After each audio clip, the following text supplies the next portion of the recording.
Welcome to This Week in Palm Bay for the week of July 6, 2026.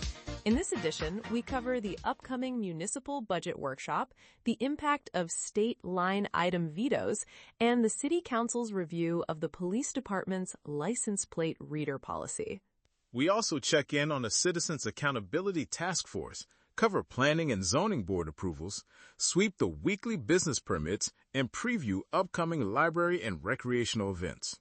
The City Council has scheduled a critical budget workshop for Tuesday, July 7th at 6 p.m. in the City Hall Council Chambers. Faced with an administrative mandate to identify approximately $15 million in potential cuts, city officials are navigating a challenging fiscal drill. That is right, Rosie. Tight charter-mandated growth limits on ad valorem revenue leave little room for error, forcing council members to make difficult choices regarding service levels and capital improvement priorities.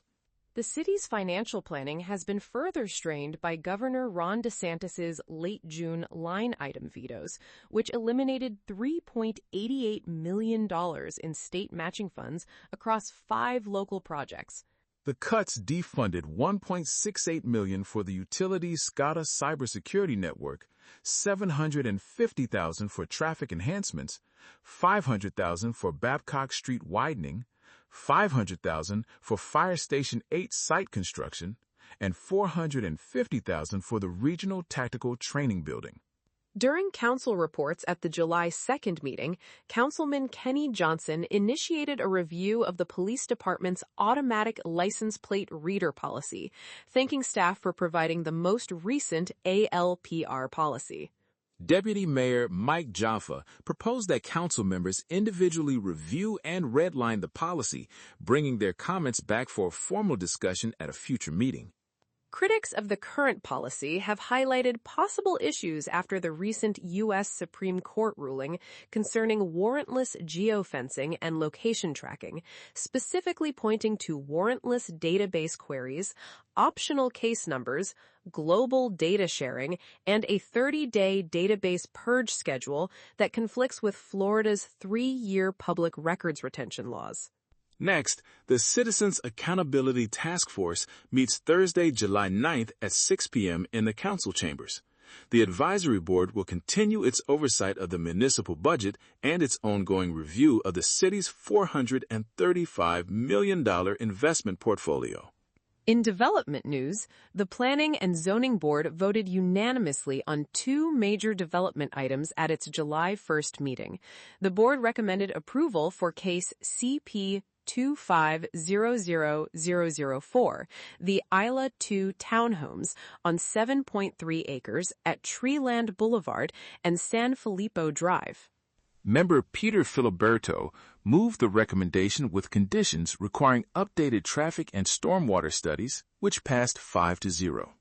The board also voted 5-0 to recommend approval for case FD 2500002, allowing Lennar to add 11 single-family lots to the Emerald Lakes Phase 2 development. Finally, the board reached consensus to amend its bylaws to require annual chair and vice chair elections every January. Commercial growth continues along the Northwest Corridor, where franchisee TNA Sandwiches has submitted plans for a new Firehouse subs in the Publix-anchored Heritage Square Shopping Center on the St. John's Heritage Parkway in WF. The weekly IMS permit sweep also revealed pre-applications for the Purveyor Space Coast site and Las Palmas Assisted Living on Annalee Circle, a new Firestone Complete Auto Care site review, and a commercial business tax receipt for First Storage Palm Bay. Turning to emergency response, public safety crews responded quickly to contain a brush fire in the wooded areas adjacent to Heritage High School. The fire was ignited by a dry lightning strike during a severe afternoon summer thunderstorm.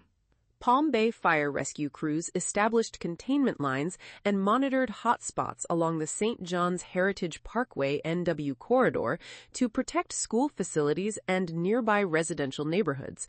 No structures were damaged and no injuries were reported.